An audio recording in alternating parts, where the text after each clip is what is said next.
Brad, I very nearly had a snack disaster before the podcast. A snack catastrophe? A snackalism. Okay, sure. We had these meat stick things, like they're hippy dippy organic kind of Slim Jims. Sure. Not a beef jerky, but a processed meat tube of some kind. Yes, but an artisanal one, some suggestion of small batch farm to table, something. I'm going to tell you, if I were making the purchases on these, I'd just go snap into a Slim Jim. Mm-hmm. But I don't make these purchases, so these are the ones without nitrates and all the other stuff that make them taste good. Yeah, look, good enough for Randy Savage, good enough for me. That's what I say. However, I cracked into it and I was like, oh, that's a bad taste. That's not good. I don't like this. Okay.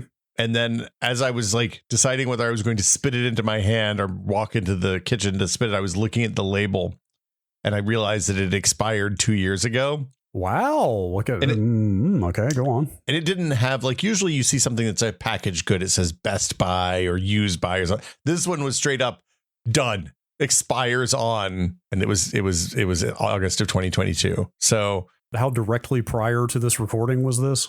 So I did that, and then I made a drink, and I was like, I'm a little peckish, so I'm going to be starving by the time we finish this recording. So I better eat something. So I was carrying my drink, and I was like, oh, meat stick. I love a meat stick. I came in, sat down at my desk, and sent you a message that said, good to go whenever, I think. Well, I can attest that was within the last 45 minutes. The reason I ask is, I mean, maybe we should get a food scientist on this show sometime, but like, what is the time from ingesting something bad to the inevitable outcome of that ingestion starting to kick in? So I didn't swallow it. I spat everything out. And then I swished water around my mouth real hard and spat that out too. You're probably okay. And then I went and got some cheese and crackers and ate those to kind of wash the horrible taste out of my mouth. I started to ask what brand of meat stick this was, but you can't really indict the brand when you've kept it around for 2+ years. This is entirely my own error. I look at a salted meat stick product and think, oh, that's a thing that is going to last. Like, post-apocalypse situation, you digging through somebody's pantry, looting their house, you find a meat stick. You're like, oh, hell yeah, meat stick. Cured meat. You would think we had. I shouldn't even bring this up. It's one of the nastiest things I've seen in the food context in a very long time. Oh, great. We had a couple of, I believe they were chicken sausages. I think it was maybe chicken apple.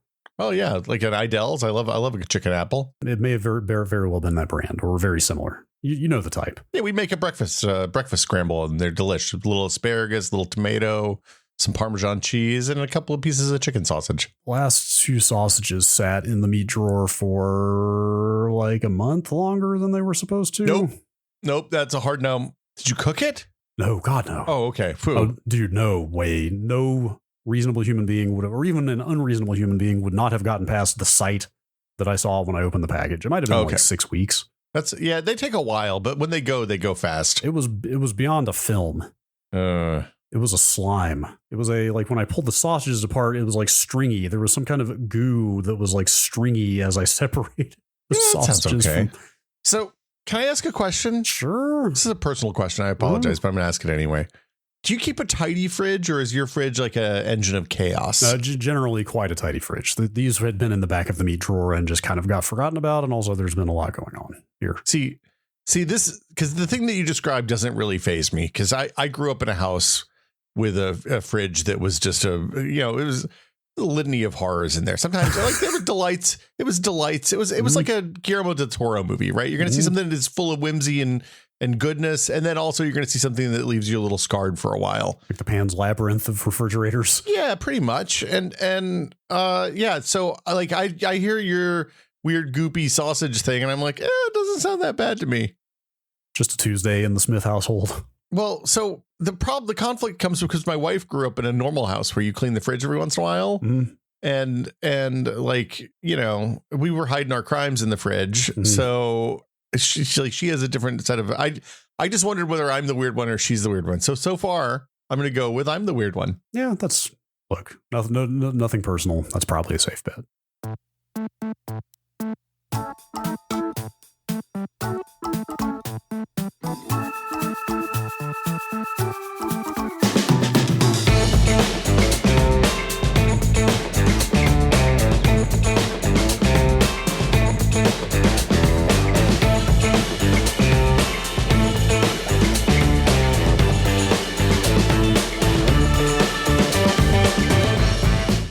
welcome to Brad and Will Made a Tech Pod. I'm Will. I'm Brad. Hello. Hi, hello. Hi there. Greetings. Hello. Greetings. Look, the food thing is whatever doesn't kill you makes you stronger. That's the thing to remember. You're probably not wrong. I did for about 5 seconds. I thought, could I wash these sausages intensely under hot water? And then I put them in the compost bin.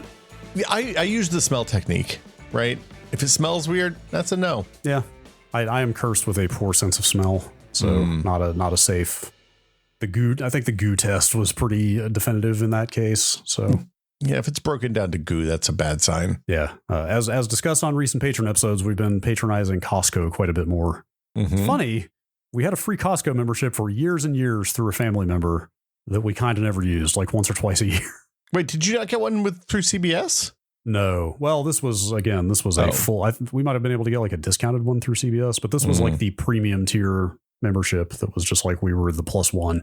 That was that was one of the future yes perks for years. Is they had like on their website, it said, hey, you get a Costco membership. Damn. When you work here. That's a pretty nice perk.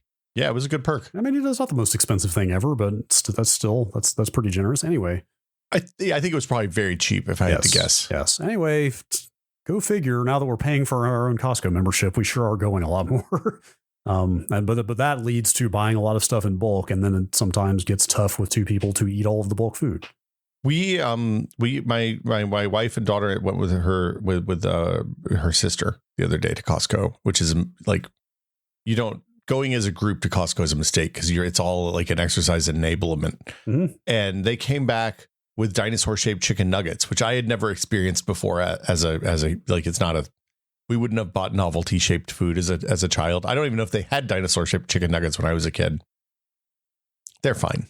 Yeah, fine. I started to ask where you stand on the great chicken nugget debate. What do you mean? What's the debate? The whole pink slime thing. Oh, I'll eat. It's pretty well established. I'll eat whatever. I don't give a shit. All right. Look, I ate a slightly gray meat stick no more than 40 minutes ago. Yeah, so well, I might question your commitment on that one. Actually, I did spit it out. Yeah, you didn't take it to completion. Anyway. Yeah. So Brad, it's the time of month when we look deep into our hearts, open our email inboxes. Yes. Delve into the Q's Seeking A's channel. Yes. Speak on our the truth. Discord. Speak our truth to these questions. Yes, we turn these questions into answers. You can send them via email to techpod@content.town.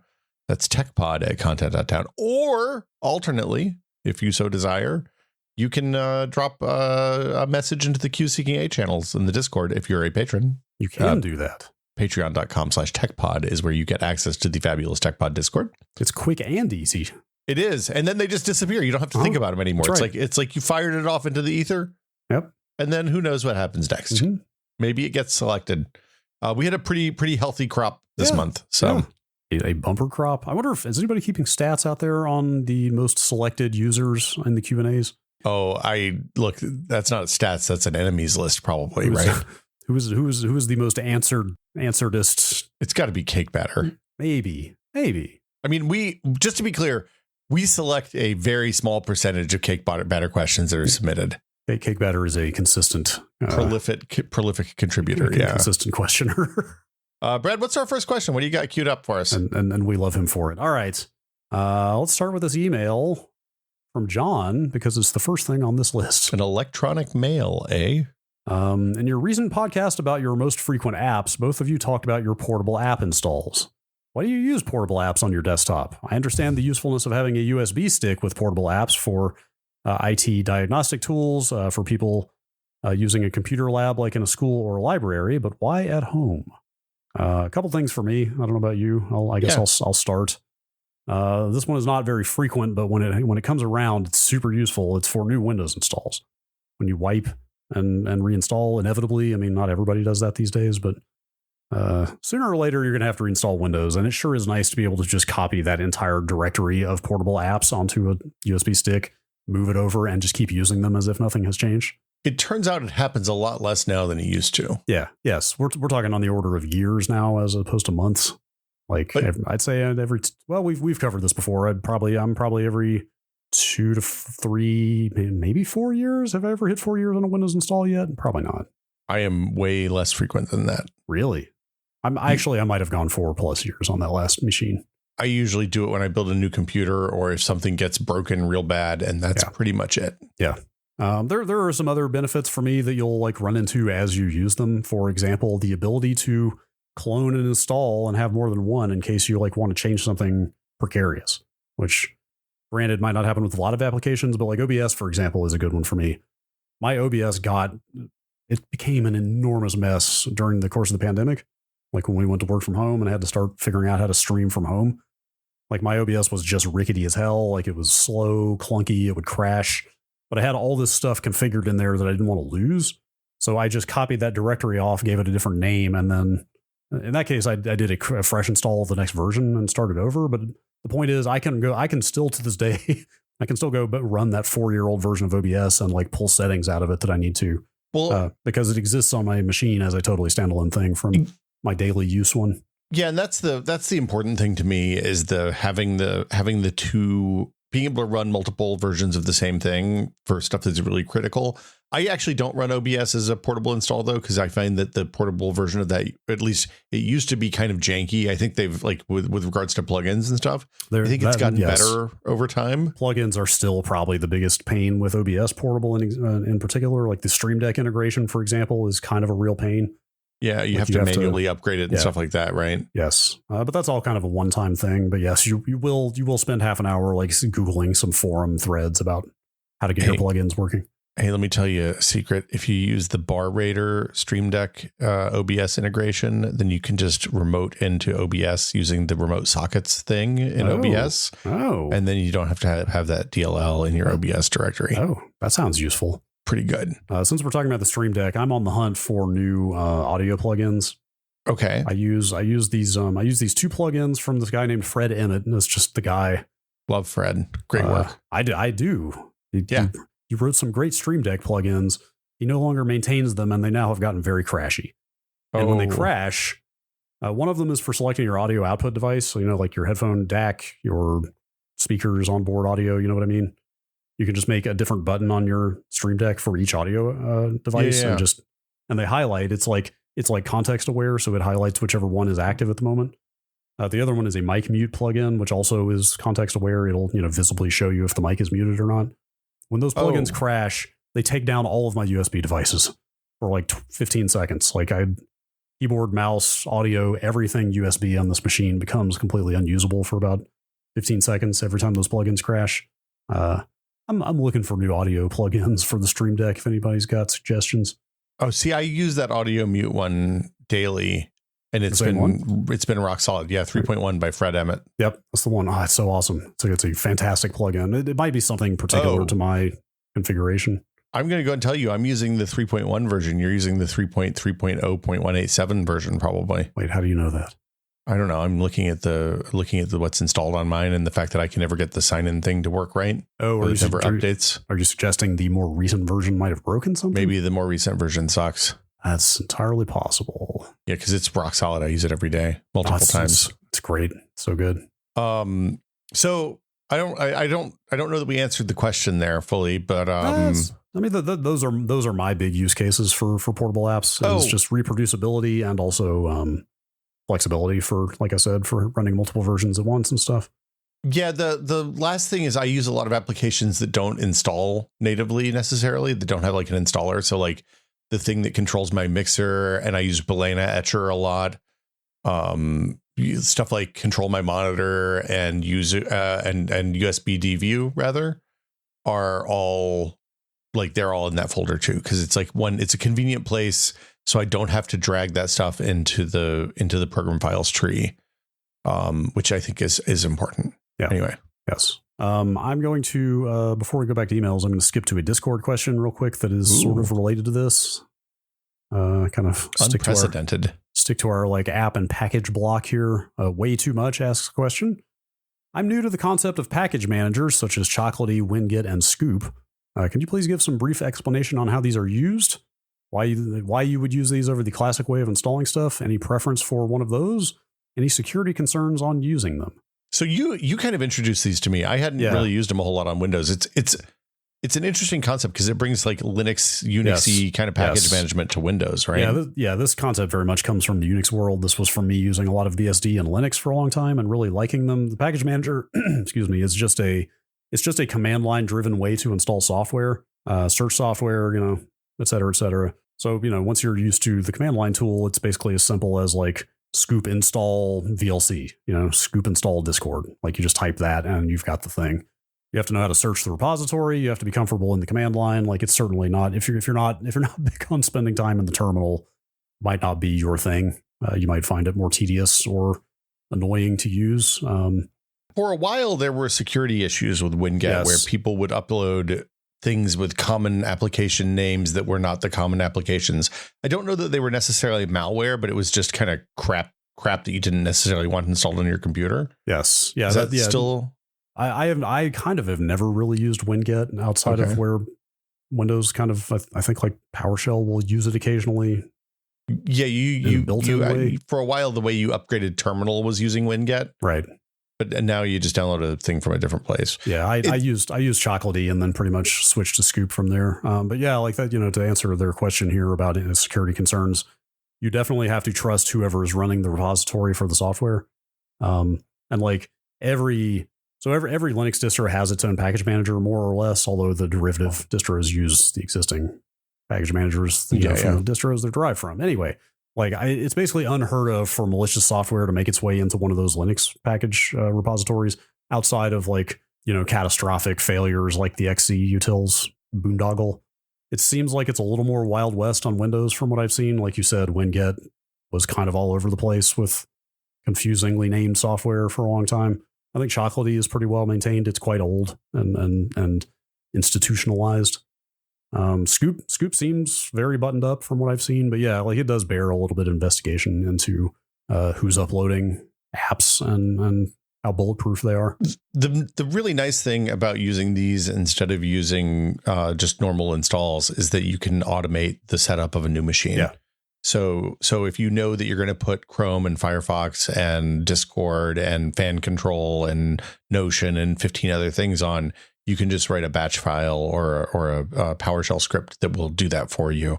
And for the most part, they run unattended installs. And then once they're set up, then the built-in updating tools take over for those applications. Yeah. So it's pretty good. Unless it's so for apps that don't have a built-in updater. That's the other place that it's been really nice using Scoop in Windows for stuff that I'm trying to think of an example, but stuff that doesn't have its own like click here to update, right? Like at that point, it's just a one command line action to update the app or update all apps that have updates at one time. Yeah, and that's incredibly useful too. It turns out. Yes, for sure. Anyway, all right. Yeah, what else we got? Back to the emails here. Unprecedented. Nate writes in, the cheese discussion continues.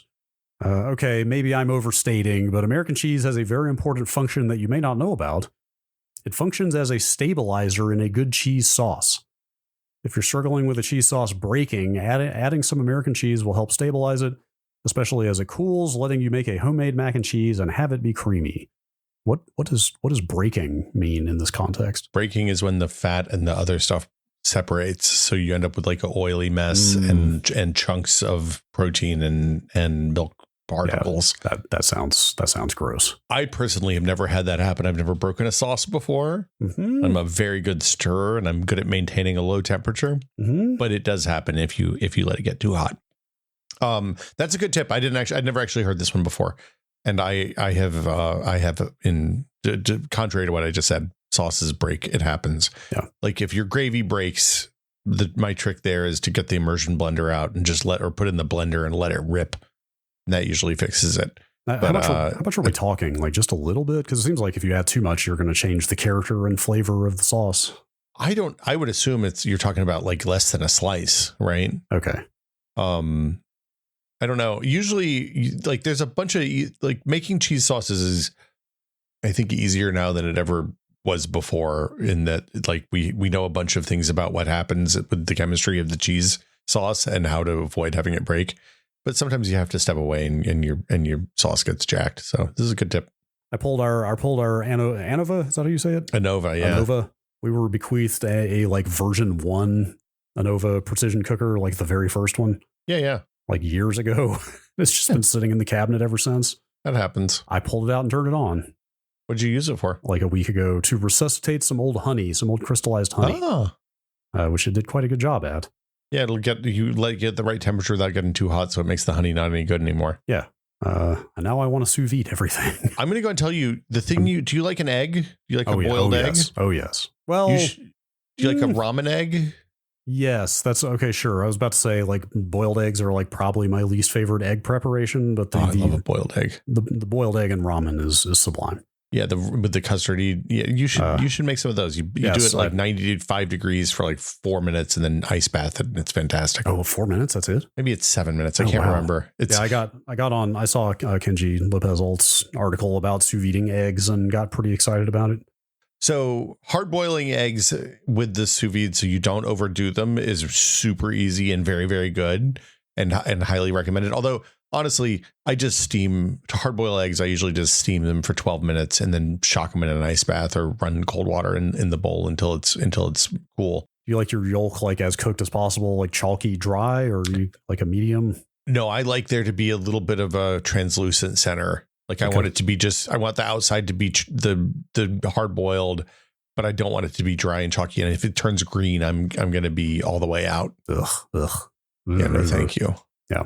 Anyway, I won't derail this further, but we should talk about sous videing at some point. Here I am only like 12 years late to the party or something. So 212 boil for 7 minutes is the ramen bowl. Oh, egg. All right. I'll have to look into that. Or you can do it a little bit lower for a little bit longer. Anyway, there's also, I really won't get into this right now. There's also an internet of shit aspect to busting out this old Anova. Does it have an app? It does. I just promised I wasn't going to get into this. They are effectively disallowing all the old devices from connecting to the app next year.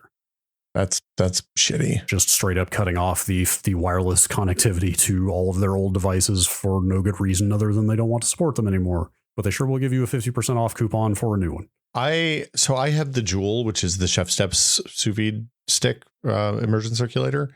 And they've done when they moved to a new version of the app a few years ago, they just put the old app on the like as its own thing. So the old sticks can continue using the old app and it's fine. That would be totally fine if they were going to do that. But instead they were going to stick to the same app and just cut off. Yeah, that sucks. That super sucks. Chef Steps, the people who make the Joule have a really good egg calculator, just FYI, that tells you exactly how long to sous vide the eggs for the consistency that you want, whether it's poached, all, you know, from, hey, I want this to be pasteurized so it doesn't have any, potential contaminants in it anymore, to I want a hard boiled egg that's ruined and grody inside. Yeah, that sounds great. I saw a lot of people talking about the Inkbird sous vide machines as well. I don't know about that one. I haven't kept up with it. I think it's a newer company. Anyway, I'm continuing to derail this podcast. Yeah. Maybe we'll get back to some sous vide stuff at some point. I would love to. I'm sure you're like super over it. I'm sure everybody else got tired of it a decade ago, but it's new to me. So maybe it's worth covering at some point. It's just a thing. I mean, it's become like any other tool, right? It's a thing that I use on stuff that makes sense, and I don't use it. Like I use it probably twice a month would be my guess. Okay. That sounds about right. I don't know. More than the blender, more than the Instant Pot, less than the blender. How's that? I can see that. All right. Wrap up the food block here with an email from Piccolo. I've been making breakfast sandwiches nearly every day for my wife and I for 4 or 5 years now, and I have an egg tip. This is following up on you talking about the little silicone egg rings. Yeah. I use a can of avocado oil spray from Costco on the silicone rings, and this is key. I don't spray or add the egg until the pan has heated up. This will eliminate leakage under the ring. Heat, spray, crack. Sounds like a book title. Since you like softer eggs, you might need to run a knife to release it from the silicone. I usually wait until it naturally releases from the sides, and I can give a quick spin of the ring and then pop it out and flip. So I do scrambled eggs rather than like a round. I don't. What is it? McDonald's calls it a round egg with the yolk in the middle. Yeah, like the McMuffin preparation. Yeah, I like a scramble in there. I don't want a overcooked white and an undercooked yolk when I'm eating a sandwich. Yeah, a whole fried egg is always tricky for a sandwich to me because like either you fully cook the yolk, which I don't love. No. Or you risk biting into it and shooting a stream of molten liquid yolk out all over yourself. Like, just to be clear, I love the effect. Like, I love a fried egg on a pizza where you crack the yolk and you spread it around. It's like sauce. I'm sorry, hold the phone. What the fuck did you just say? Have you never had this? A fried egg on a pizza? You do it on like a margarita pizza with just a little bit of cheese and sauce and basil and put a fried egg on the top of it. When it's in the oven at 500 degrees, it cooks the egg. Wow. You crack the yolk and it like merges in with the cheese and the sauce and becomes like a delightful goo. Good God, man. Have you never had? I can't believe you've never had this. There's Is this like unconventional, or is this full on just like in every nice like pizza high end Italian restaurant? I think this is an actual real Italian thing, but I don't know. People are going to be screaming at the radio now. It's the what's the place in the fancy? All of the fancy places in San Francisco do it. Giuliana and Little Star, and maybe not Little Star. They're thick, but the place over on Valencia at like 18th does. It's quite good. Maybe that's Little Star. I can't remember. Anyway, highly recommend that when you have the option, like a prosciutto, like something with some prosciutto and an egg. Oh, yum. This is a good tip. I tried this the other day when the email came in, and it worked as expressed. Although I got to say, I used butter instead of avocado oil because that works. Eggs and butter. We got a lot of commentary on the breakfast sandos, by the way. Really? Yeah. Nothing wrong with a little butter. No. The secret of the breakfast sando, I said it before, I'll say it again. Cheese on top of the bottom piece of bread. So you want bread, cheese, egg, maybe meat. Maybe the meat goes between the cheese and the egg. I don't know. I haven't gotten that far yet. But definitely the cheese at the bottom. Do you apply heat directly to the cheese to try to melt it, or do you just rely on the kind of post-cooking heat of the egg and or ham or whatever to? Because that's not always adequate. You know, sometimes the ham and the egg aren't quite enough to melt the cheese sufficiently. Oh yeah, no doubt. So I do I toast the bagel or the English muffin, depending on what I'm doing, and then I leave the bottom piece of the bread in the toaster oven with the piece of cheese on it for like a minute or two after the toaster's off. Yeah, I'll do that on the broiler setting. Yeah, 100%. Then you get a nice little warm plate as a bonus. Oh, I just raw dog the muffin right on the rack in there. Yeah, I just hope the cheese doesn't drip. That works too. For the love of God, no drippy cheese. Yes. All right. We should probably stop talking about food now. Yeah, no, this is a bad. We made bad choices in terms of our scheduling here. Oh God, there's another food question. I'm looking at, you bolded it. Well, I mean, if I bold it, we have to read it, right? All right. Lunchbox 700.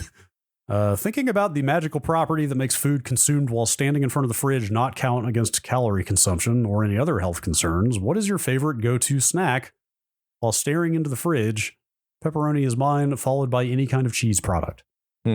I'll do. We usually have a bowl of fruit of some kind, like some strawberries, or like right now there's a giant bowl of watermelon. And we got the best watermelon last week. This is way too responsible of an answer. Are you going to talk about canned fish again? No. I love it. Look, when my daughter was really young, we always had salami around because that was like her go-to. I'm hungry, I need a snack. So she like 2 pieces of salami and she'd be good. I would go to town on some salami. Mm-hmm. But yeah, these days the watermelon or the blue, some kind of berry, some watermelon. I don't know, like a leftover side dish from the night before. Sometimes I really am not that picky. I just get in there and go ham. Become feral. Yeah. Usually string cheese for me, which may be a bit processed. I don't know. Do you peel the string cheese or do you just chomp the end? Nope. I used to be a dainty peeler, but now it's just full on. I mean, something about the lifestyle that I have now chosen to live. There are a lot of cases where it's like, I've got 5 minutes to eat something. It's going to be a string cheese. So let me introduce you to some meat sticks. Yeah, maybe. You've bolded yet another food question. This is the last one. All right. If I bolded more, we're not going to do them. I apologize to this user. I have wondered for some time about your username. Shaitan. Shaitan? Yeah. Is that what we're going with? If we ever move over to a sandwich-related podcast, I would like to state that I make my peanut butter and jelly sandwiches by putting the peanut butter and jelly on the same side of bread. Wait, is that irregular? I was shocked by this. I haven't made a PB&J in a long time, but I'm pretty sure I do the same thing. So I do. I mean, okay. Of course, you want the peanut butter and jelly both on the inside of the sandwich. Yeah. pedants, we don't need to hear from you saying, oh, nobody puts the jelly on the outside. Yes. I do peanut butter on both sides and then jelly in between. Wow. So I'll do that for a peanut butter and honey, but not for a PB&J. Oh, interesting. Peanut butter and banana too gets the double peanut butter. But Okay. I like, it's not like I'm using I'm putting half of the amount of peanut butter I would put if I was just doing it on one side. But I like there to be peanut butter. The peanut butter is the glue that holds the whole thing together. Yeah, sure. Yeah. It's kind of a like a barrier agent. Yeah. Keeps the sweet gooey stuff from getting all mixed up in the bread. Yeah, and like you want the jelly, like if there's a hole in the bread or something like that, you don't want the jelly to blast out. Like a binding agent. Yeah. Let's say. It's an anti-emulsifier. It's not true at all. All right. Well, now that we've talked for almost half of this podcast about food. Yeah. It's a tech podcast about technology. That's right. You should put a warning on this episode that you shouldn't listen to this if you're hungry. Yes. This is a good question. I think about this regularly. I don't self-regulate enough in this context. MSC. In the information age of endless forums, subreddits, and discords dedicated to the infinitesimally small details of any and all products, how do you decide what to buy? The talk about mouse pads on a recent episode caused whatever the analysis paralysis version of PTSD is for me. I find myself worrying not which product to buy, but rather, am I even equipped with the knowledge to enjoy it after I buy it? This Bluetooth speaker is only good if you flash it with this YouTuber's custom firmware, says Reddit. Would I even know that if I hadn't read this thread? Are muddy mids ruining my enjoyment of Simple Minds? Have I encoded my movies correctly? Are my TV settings wrong? Do I need to be on a mailing list for small batch sriracha? Where do you draw the line on being a consumer? When do you just consume? So I've been thinking about this a lot lately because I feel like we have wire cuttered a lot of society now in a way that is like wire cutter. In the beginning, wire cutter, I was like, oh man, these people tell me which dehumidifier to buy. That's fantastic. That was fabulous. I don't have to think about that. Yeah. But now they've gone too far. Yeah. Like I feel like, for example, we were picking some after school classes for my daughter the other day. There are literally thousands of after school classes between like local stuff and then what's available on OutSchool and all the different kind of, like after school online activity things for kids.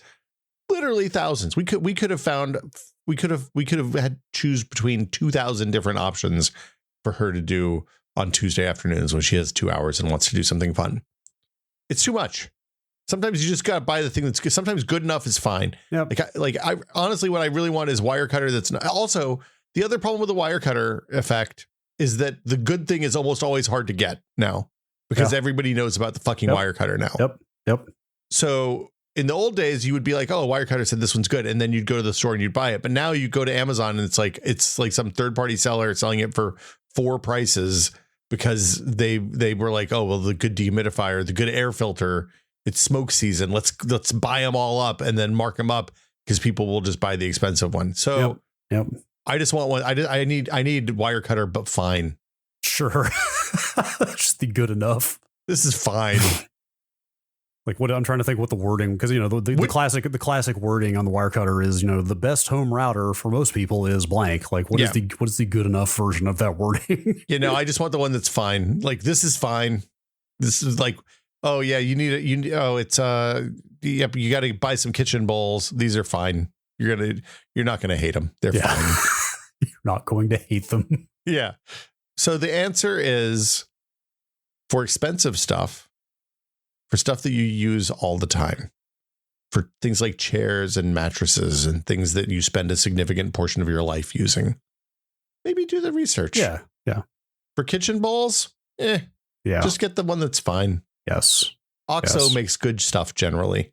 Do pans fall into that category? Because I am bound and determined to get rid of all of our Teflon, and I'm not sure what to switch to. I should not derail again here. So pans bear an investigation, right? People get crazy about pans, Brad. Yeah, I'm sure. Yeah. So do you have cast iron? Just like the easy answer is buy a piece of cast iron and take some time in season and learn how to use it and not mess it up. It's pretty safe. We have my Southern grandmother's cast iron skillet. So yeah, we got a good skillet, but that's not practical for every meal. It turns out maybe it is. Maybe I use the cast iron for almost everything. Yeah? We have a big wide 14-inch skillet, and then we have a 12-inch, 10-inch fryer. and that's about 90% of our stovetop cooking. Wow. Yeah. You like fry eggs in there, for example? I have the griddle for frying eggs. Oh, sure. But yeah. No, I do everything. I don't do stuff that's going to be actually that's not true. I make tacos and spaghetti sauce in there. I make almost everything in there. I don't do creamy soups usually. Oh, you know what? I don't know if there's much truth to this. I saw somebody saying that cooking a lot of very acidic stuff in cast iron is bad because it'll leach too much of the iron into the food. Do you know where they used the cast iron originally?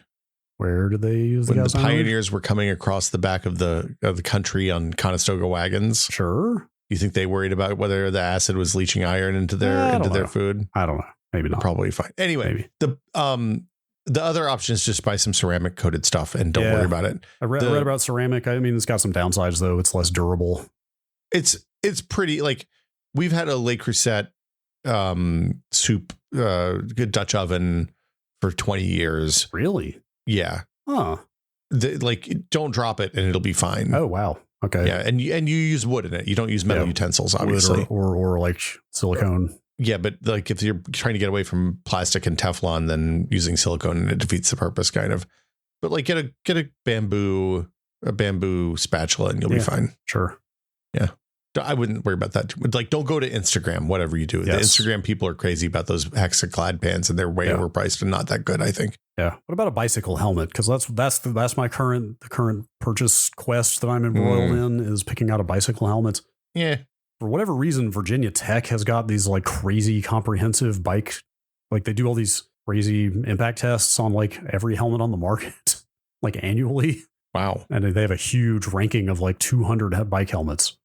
So which one's a good one? So like the top 10 is all like $200 and $300 helmets, except for this one helmet at like number 6 that's like $65. That sounds great. That one sounds fine. Guess where I can buy that helmet? I don't know. Nowhere. Oh, maybe one of the less good ones is fine. Yeah, probably maybe something that's like 4.5 stars is probably still going to keep me from a catastrophic brain injury. Look, I don't know. Here's my recommendation. Just don't have an accident. Then you'll be fine. Sure. Yeah. When I needed a bike helmet, I asked Gina to go, when she was going to the sporting goods store, to grab me a bike helmet, and she got one. Yes. And you know what? It's been fine. Yeah. This question is extremely relevant to me, and I'm sure a lot of other people, because boy, does it take me a long time to buy stuff these days. Yeah, it's too much. It's too much. We made it. Yeah. We made everything doesn't have to be the best. Yep. Just buy the one that's fine. Yep. Like sheets. We needed new sheets. I went to Target. I felt the sheets. Yeah. I opened them up. You're not supposed to probably do that, but whatever. I opened them up and felt them. I bought some Target sheets. They're fine. Mm-hmm. They're big, deep pockets. That's all I care about. They're easy to make the bed. You might suffer the horror of buying something and not liking it. Well, I can always return it. That's the beautiful thing about America. If you don't like it, take it back. You're right. Let's see. How about, this is kind of a related question from Fog959. I just watched a 2014 stream with Brad at Giant Bomb. You were wearing a pair of Bowers & Wilkins P5 headphones. I need to know, how did the leather ear cups hold up over 10 years? God, those were good headphones. I mean, they were awesome when I bought them. They were way more expensive than I ever would expend on headphones, but Norm was advocating them so much. Were they like $300? I think they were like $300. And he let me try his, and I was like, man, I need a good pair of headphones for the office. I'm just going to treat myself. I'm just going to buy the nice ass headphones and have these in the office. I can't tell you how they held up over 10 years. I stopped using them because the adhesive on those ear cups got so nasty. Ew. That I basically just didn't want to use them anymore. Like the leather? It kind of like gummed up. It's hard to explain. Like the ear cups were supposed to be, the ear cups were supposed to be detachable, and they just wouldn't come off anymore. Like they would, like the adhesive like kind of hardened a little bit on them. I don't know. They might still be usable. I don't know. They've been in a drawer for most of the last 10 years. Well, that sucks. Yeah. Did you have a pair? No, I never bought a pair because I didn't ever spend that much time where I was using headphones. And I for a long time, I used a pair of old Sennheiser HG580s that had replaceable ear cups and headbands and all that stuff. Yeah. Cables. Just kept buying new cables and headbands. Those Bowers & Wilkins sounded really nice though. Yeah. In a time before AirPods, they were reliable and sounded really good. Yes, they sure did. Not that loud. I'm guessing from the sound of this. Also, I neglected to mention there are 5 question marks at the end of this answer. Or I mean, at the end of this question. Yeah. So I'm guessing that this person may have also experienced some degradation in the product.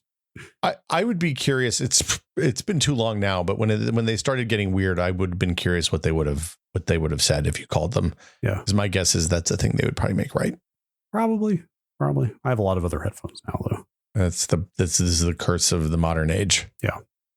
Question from Sogio. My workplace is switching from projectors to giant ass LED video walls, which means a large amount of laser projectors in the e-waste bin. In perfect working order, mind you. So I now have about 12 laser projectors with an average of about 10,000 hours on them. I have since donated 3 to schools for disadvantaged kids in my city and 2 to a youth group that my friend runs. I have plans for the others. Do you have any interesting experiences with e-waste? Have you struck gold? Have you seen the worst of a wasteful society? Man, I have a friend of the show texted me and was like, "Hey, I'm getting rid of a bunch of switches a couple years ago," and was like, "Do you want any network switches?" And I was like, "Well, I don't know. What do you have?" And it was like a bunch of like 24 port Ubiquiti switches. I was like, "Yes, I would like a switch, please." That's pretty good. That was pretty good. That's pretty good. I'm using it right now to talk to you over the internet. Yeah, I bet.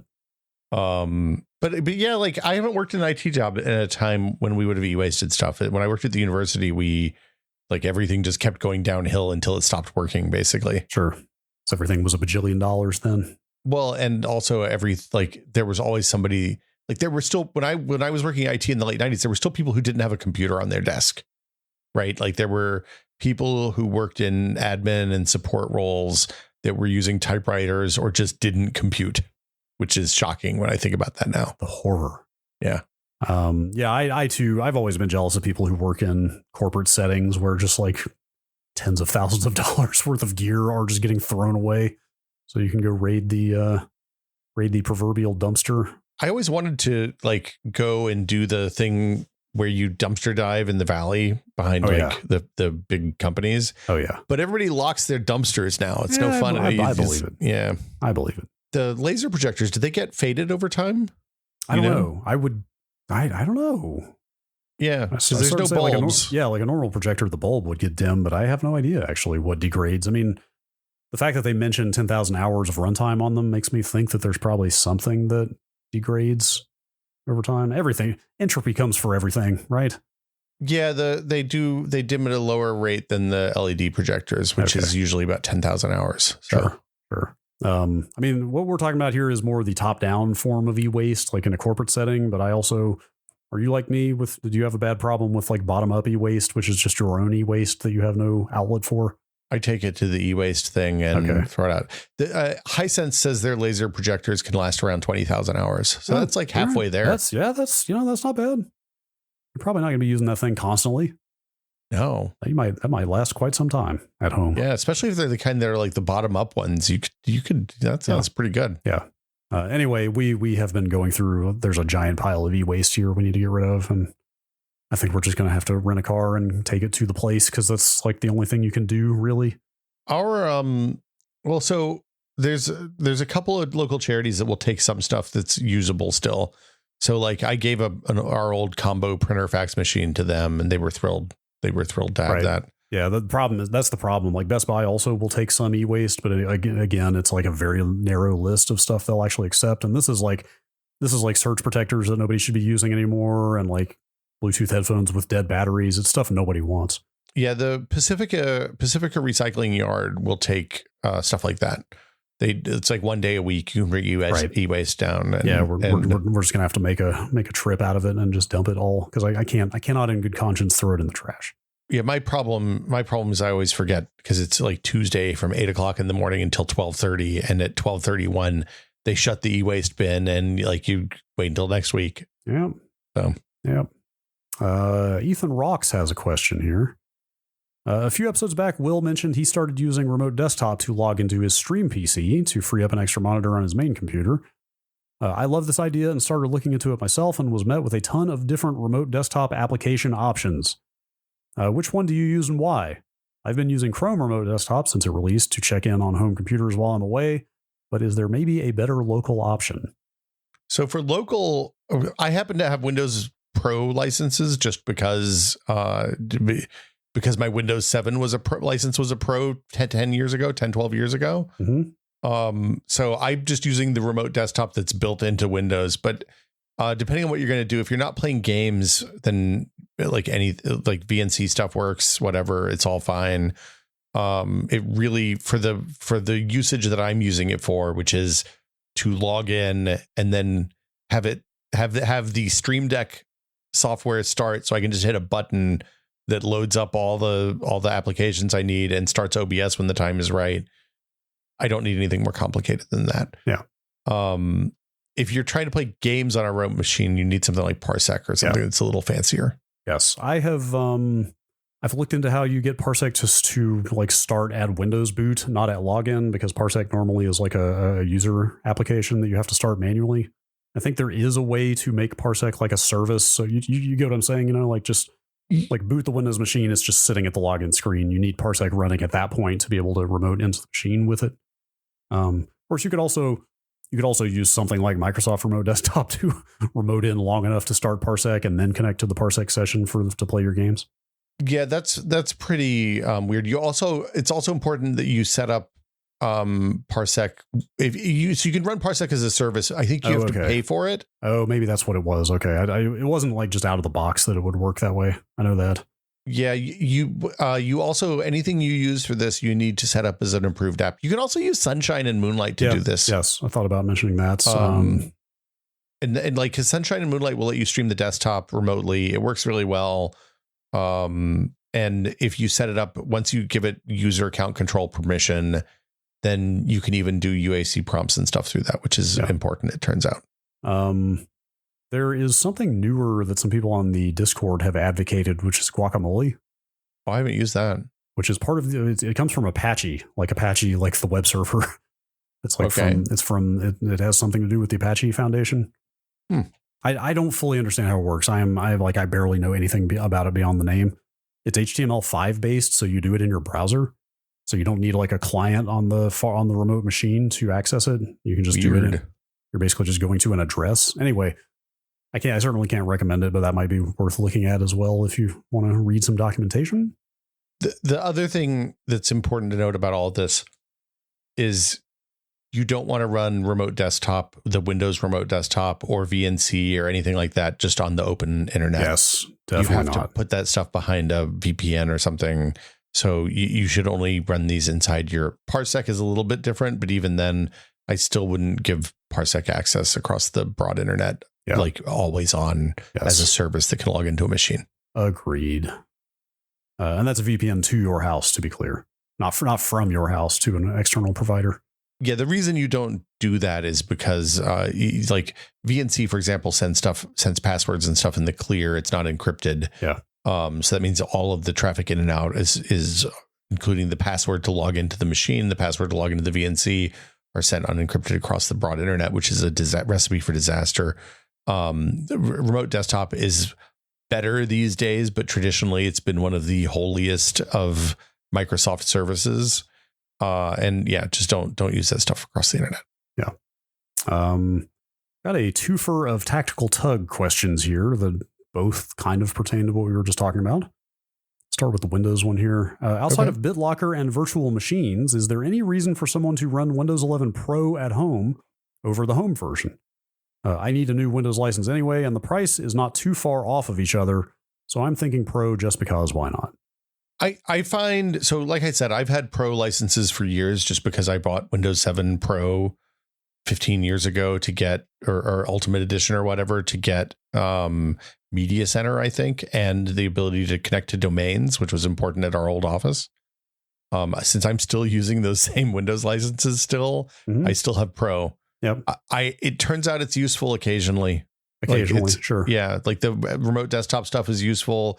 Having access to the group policy editor without having to do a bunch of weird shenanigans is really nice. That's the one I was going to mention, which is like kind of a stealth, nice reason to have Pro. The group policy editor lets you make a bunch of changes that you would otherwise have to muck around in the registry for. Yeah, but but it's not too hard to actually muck around in the registry and change that stuff. You certainly can do it that way. It's just a little bit more of a pain. The value of Pro. The other thing is that BitLocker now is supposed to be an incredibly low overhead in terms of perf hit for running an encrypted drive. Yeah, and if you're on a laptop, you probably want BitLocker. Yeah, I was gonna say it's less important for the desktop, more important for the laptop, I think. Yeah.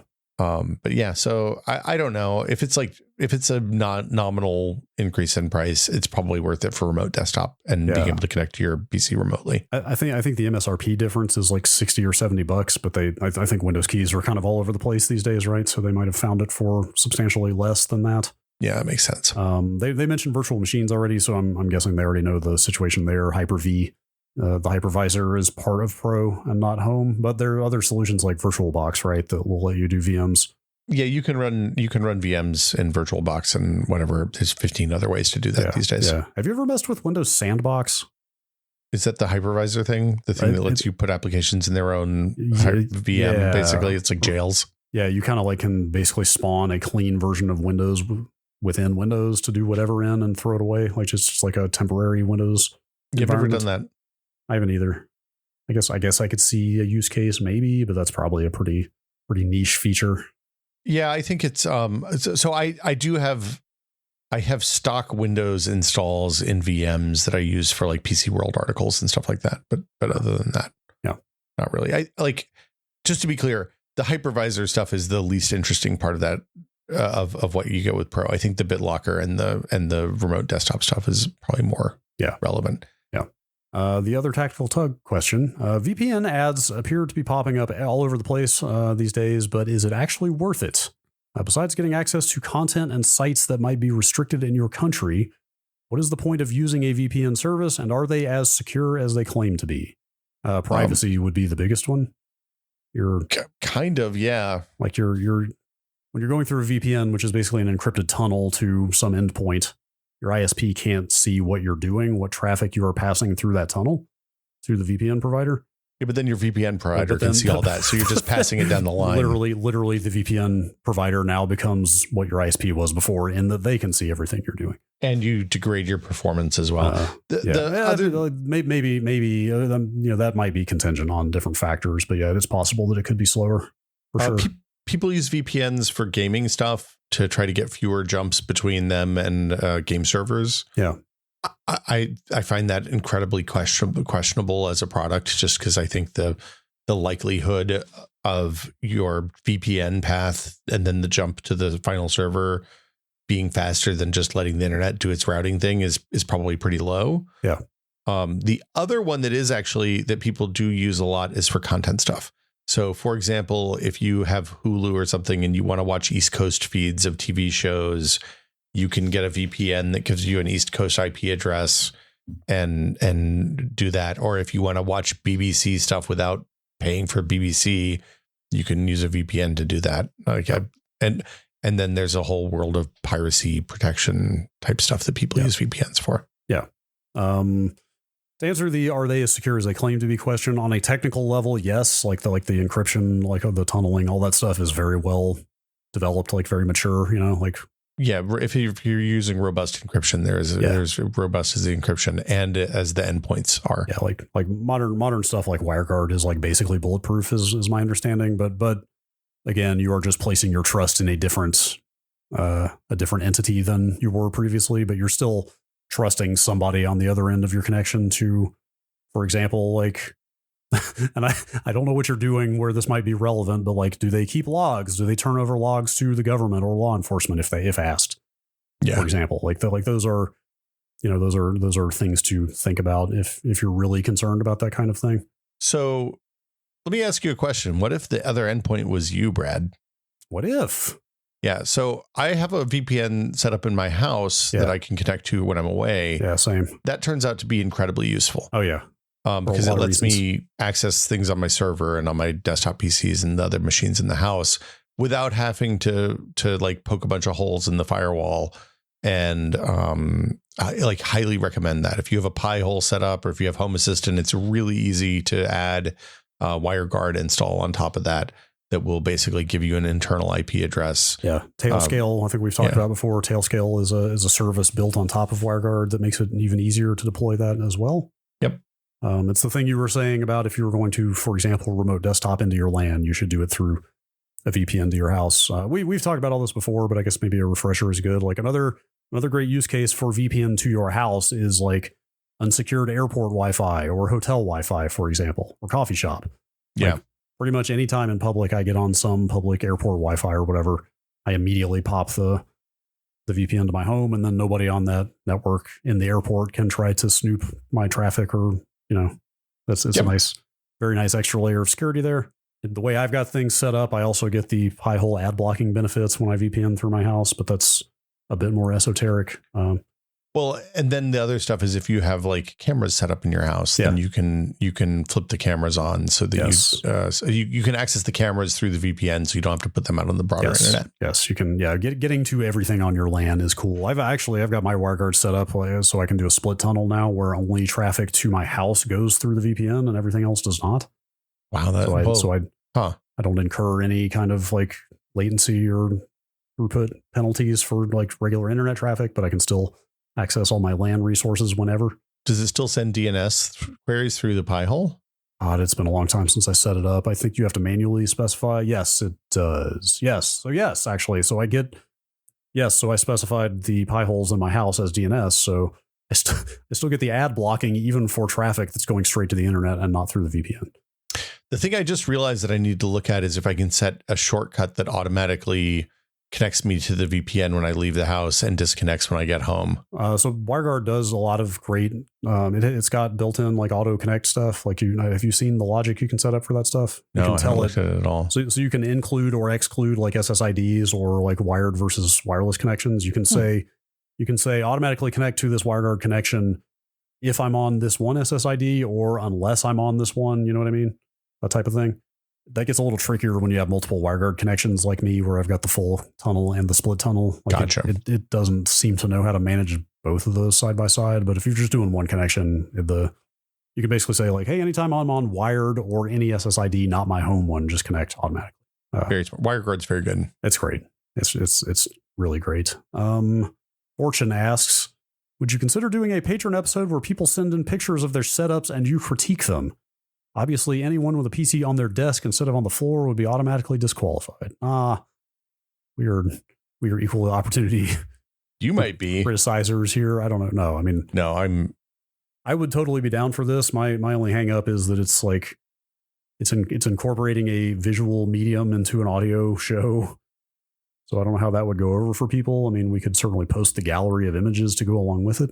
But I'm not going to like roast people. No, is the other thing. No, it would be friendly and lighthearted, I would think. But I don't know. We'll take it under advisement. Yeah. If people like this idea, let us know. We can do that as a Patreon episode. If they don't, then we'll never speak of it again. I did see some people who seem to appreciate having the photo gallery to go along with the Vintage Computer Festival. It was really nice. Yeah. So maybe there is some benefit in a visual aid. Turns out people like show notes. Who knows? Yes. I mean, like we always say, we can always use more episode topic ideas. So if there's stuff that incorporates like video and images in some way like this, please feel free to suggest. Yeah. Another Tactical Tug question in this vein. Have you ever considered posting a raw, unedited episode of the podcast? Absolutely not. Why not? Personally, I think it would be fun to get a sneak peek behind the curtain and hear what's going on that we're missing out on in a normal episode. It's mostly just us talking over each other a little bit because of the latency of the video call. Yes, or a lot of ums and ahs or pauses that get cut out, or hey, I've got to look this up real quick. Yeah, I started annotating the podcast at some point in the last year or two, which has made the editing like 1,000 times faster, or not faster, but easier. Yeah, because I know where all the problem spots are and I don't have to listen to the entire show. I still end up listening to damn near the entire show. Yeah, me too. Looking for stuff to fix, but the point is, now we definitely would not post unedited episodes because there are spots that's like 5 minutes of us looking something up, or I went to the bathroom, or somebody got a package delivered, if somebody had to run to the front door, or the raw recordings are way looser now that I can just easily go to the spots that need cutting out or trimming. Back in the old days, we kept it tight. We just would sit down at your dining room table and we'd record for 45 minutes.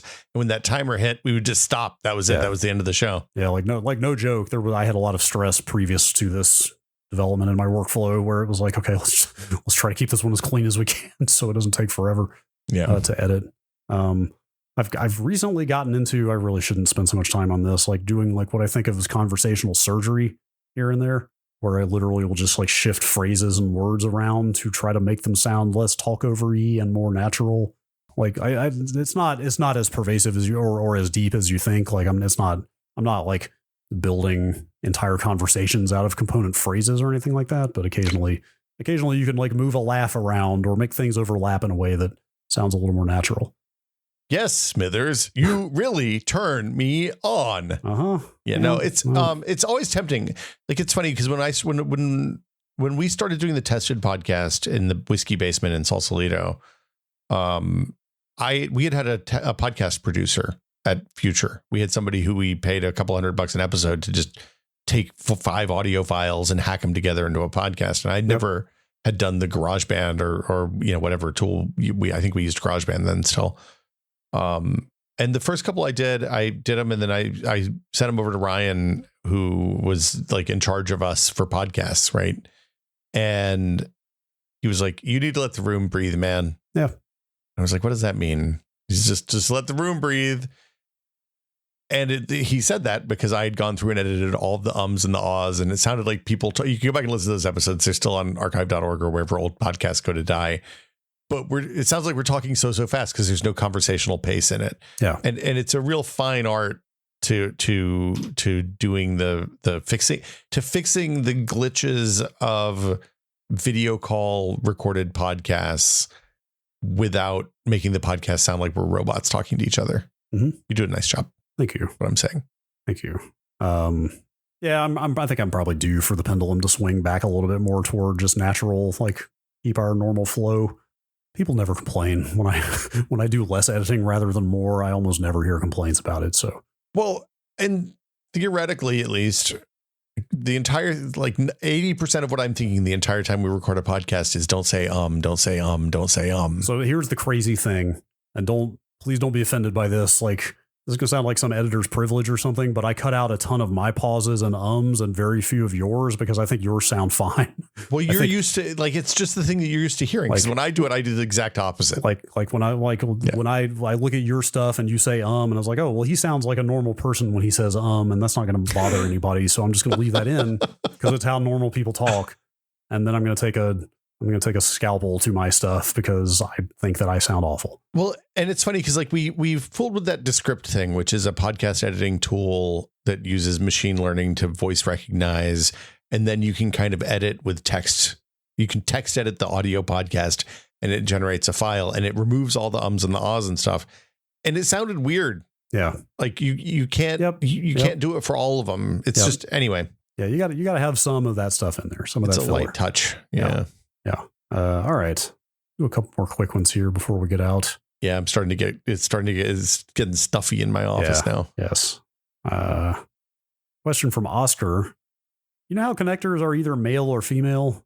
Is the Apple MagSafe charger male or female, or is it the cloaca of the charging world? Oh, man. Did I say that right? Cloaca is, I think, how you say that one. Is that how you say it? Yeah, I'm not sure. Oh, you're right. Yeah, cloaca. Wow, I had no idea. Yeah. Cloaca is the one genital organ for a bird, I believe. One orifice on the bird. Well, no, the other end is also an orifice. Sorry. Yeah. Yes. The downstairs end. Yes. I don't know about that. I think I'd probably do. I think the magnet end that the wire is on is probably the male end because the magnet nestles into the laptop side. Wait, is the magnet in the cable, not in the laptop? The magnet, there's a proud ridge around the magnet. Maybe I might be thinking about the old MagSafe. I don't know what the new ones look like. Actually, this might be a really dumb question. When Apple or anybody in electronics like this does magnetism, are they using magnets on both ends, or is it just like magnet and magnetic material, like some kind of metal? So it depends.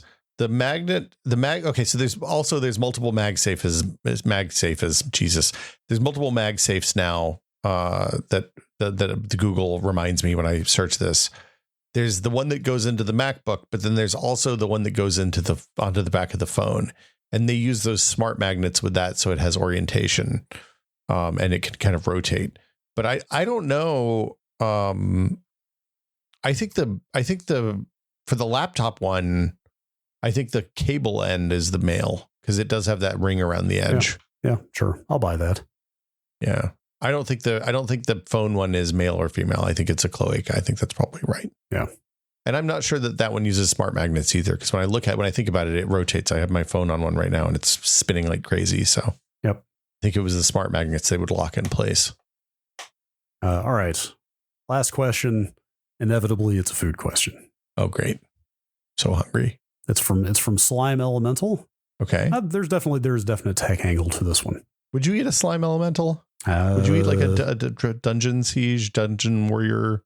Oh, what goo slime? Wait, are we talking a Dragon Quest slime? Dragon Quest slime, thank you. Like the Toriyama slime with a little would you happy eat a slime, face? little happy guy? I mean, could you eat it? I think you could grill it up. I don't think we know exactly what kind of consistency those slimes have. Like, is it like a jellyfish where you could actually like chop a piece off, or is it so amorphous that? Yeah, I'm changing my answer because I've had jellyfish before and I did not like it. Yeah. I profoundly disliked it. Yeah, I didn't like profoundly hate it, but I didn't love it. It was a strong negative texture for me. Texture is about exactly what you think it is. So I would not eat the slime is the answer. I think I'm probably with you. I think you could, though. I think you can eat anything if you try hard enough. Yes. Okay. Slime Elemental asks, channeling my inner cake batter here. How do you like to microwave things? How do you ensure that microwave food has heat evenly distributed rather than being hot and cold at the same time? If I microwave anything that's fridge cold or colder, I usually end up doing at least 2 or 3 heat, then stir, then turn cycles, which feels inefficient. I don't have a great answer for this because that's pretty much what I do too. Okay, I'm always a 7, except for butter. When I need to melt butter, it's full power. Oh, wait, a power level 7? Power level 7. Oh, wow.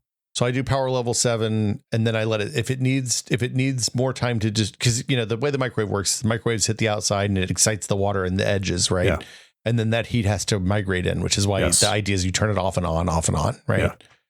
Sometimes I do it for a while and then I let it sit for like 3 minutes and then I'll hit the button for another couple of minutes, but it's almost always 7 for me. Interesting. And you get a pretty even heat that way? I love it. I am like, my shit is even Steven. I never use anything but full power. It's just dealing with power levels is almost always hitting too many buttons. Oh no, you got to hit power level, then you hit the time button, and then you type in the time, and then you hit start. It's easy. I think I'd rather do the stir cycle. Well, but what if you're eating something that's not like? What if you're warming up a piece of meatloaf? You can't stir meatloaf. Yeah, fair. Think about it. You're not wrong. The butter though, you have to do the butter on full strength because when you do the cycles, the 70% cycle or 50% or 30%. It always explodes and splatters all over the inside of the microwave oven. But at full strength, for whatever reason, it doesn't. Oh, weird. Yeah, I don't know why. Microwaving butter for? Popcorn mostly. Okay. Also pancakes. My pancake recipe is melted butter. We've recently become a countertop butter household. Love the countertop butter. Like a non-refrigerated butter. First of all, and I think I might have you to thank for this. Like we've kind of gotten off of plant butter. Yeah. Because I think it's maybe you mean not margarine is what that's called. Yeah, right. Yes. Like it's kind of not as good for you as you are led to believe, right? Yeah, it's full of polyunsaturated fats. Which is like worse than actual butter. Those are the bad fats. Yeah. Yeah. Yes. So we've A, moved back to butter, B, started keeping it on the countertop in like a French butter keeper. You mean a bell? Like the thing that you put in the water? Yes. Yeah, I love the bell. Yes. It's fantastic. It's only bad for like 1 month in the summer when it's really warm. And then sometimes it falls out. And there's a sad. So for people who don't know, this is like a jar. It's with a handle on the top and it nestles into another jar that you put a little bit of water in the bottom. And basically you lower the bell down into the water. And that means the water and the butter is never exposed to just naked air. Yeah. Except for when you're using it. Right. It's very good. Is it okay for the water to slightly touch the butter a little bit? Yeah. I know you don't want like the whole surface of the butter like jutting into the water necessarily, but it's fine. A little bit of water on the butter is okay. It's the water is going to beat up on the butter. Yeah. Like you change the butter. So this is like the rice cooker. Every time you use the rice cooker, you clean the top and the bottom. You don't just leave the top in there and let the horrible stuff grow up on the top. Yeah. With this, every time you empty it out, the whole thing goes through the dishwasher, both the top and the bottom of the bell. Yeah. You're also supposed to change your water like once a week. I mean, I've read. I change the water every time I change the butter, which it turns out once a week we'd be living much healthier lives. I see. We don't go through the butter quite that fast. Well, there's more of us. Yeah.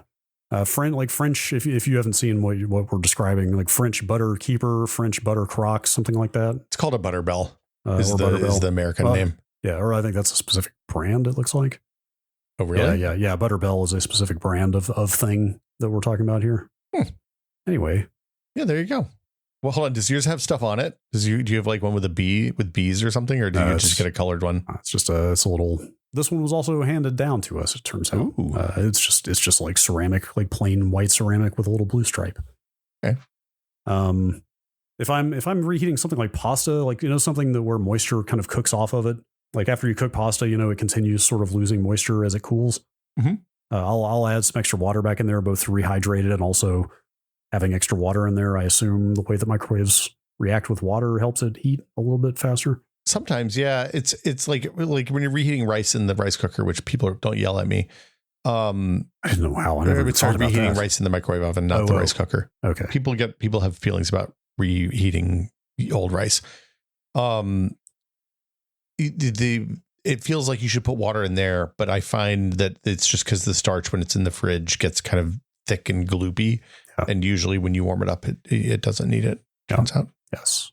I have taken to the stovetop for reheating rice. That's kind of madness. What? I'm kind of doing like a semi-fried rice at this point. I'll just put some olive oil in the pan and just heat the rice that way, and then you can season it at the same time. Okay, so this is where we talk about the Bachan's again. The Bachan's Japanese barbecue sauce, which is from Petaluma. Yes. I've told you about this before. Mm-hmm. They sell it at the grocery stores here. I think you can get it everywhere in the US, at least now. Can you get it at Costco? No, but you can get it Safeway. And it is it's a barbecue marinade that's kind of teriyaki, but it's a lot of umami. And when I warm up old rice, or even better, like leftover fried rice from a Chinese or Korean restaurant, I put that on the griddle, and then I put some of this stuff on, and then fry an egg and put the fried egg on top of the warmed up rice with the Bachan's on, and a little sriracha. Mwah. Yes, delicious. I've seen this. We might have a bottle of this here, actually, now that you mention it. This stuff is very good. It's also like, if you want to fancy up some meatballs or something, it's a good, like, chuck the outside of the cooked meatballs in this and put them in the broiler for like 3 minutes, and they taste like they're not just plain meatballs. Yep. All right. So, well, there you go. We've successfully podcasted way into dinner time, so I'm going to say we call this one right here. Yeah. Welcome to the food episode. Sorry if you were eating this while, like, just to be clear, when we talked about the breakfast sandwiches, I got a lot of messages on social media that were like, hey, I was listening to that on the way to the office, and I stopped at a fast food joint on the way into work and got a breakfast sando. So thank you for that. I'm not sorry. Yeah. Look, sometimes we talk about food, but we wouldn't be here to talk about food if it weren't for you, the listener. As always, if you like the show and would like to support us, would like for us to continue. You're going to edit that part out, or I'm adding a note here, but now we've turned it into a point of conversation. Okay. So I guess I'm just going to leave that one be. This is the stuff you're missing. Mm-hmm. If you would like to support the show, you can do it by going to patreon.com/techpod. Again, that's patreon.com/techpod. For $5 a month, you get access to the fabulous TechPod Discord, which is full of beautiful nerds. The food conversation. I'm going to go and tell you the episode where we talked about American cheese. They're still talking about cheese in there. So if you want to get your cheese talk on, you can jump into that forum. There's conversations about everything from video games to how to encode your movies to what's the best dehumidifier to buy. It's all in there. It's all happening 24 hours a day, 7 days a week. There's people talking about interesting stuff in there. Yeah, that's for sure. So I follow up shout out to last week's episode. Sagittac, the guy who did his own Linux for PS3.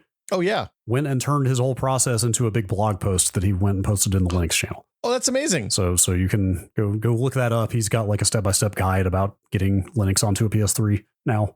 Do you have to have a PS3 that's never been updated past a certain point or something, right? I didn't look into so you do need custom firmware, but I didn't look into this. I'm guessing pretty much any PS3 can be. Oh, it's probably soft moddable now. Can be rooted at this point, if I had to guess. Anyway, you also get the Patreon exclusive episode where we talk about more stuff. Often the Patreon exclusive, we had maybe some crossover here because often the Patreon episodes are about food.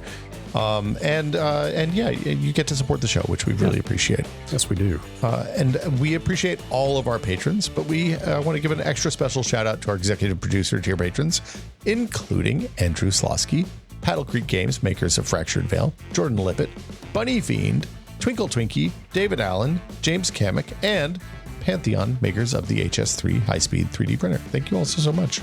Yes, thank you. And that will do it for us this week. We'll be back next week with another edition of the Tech Pod. Have a lovely week, folks. We'll see you then.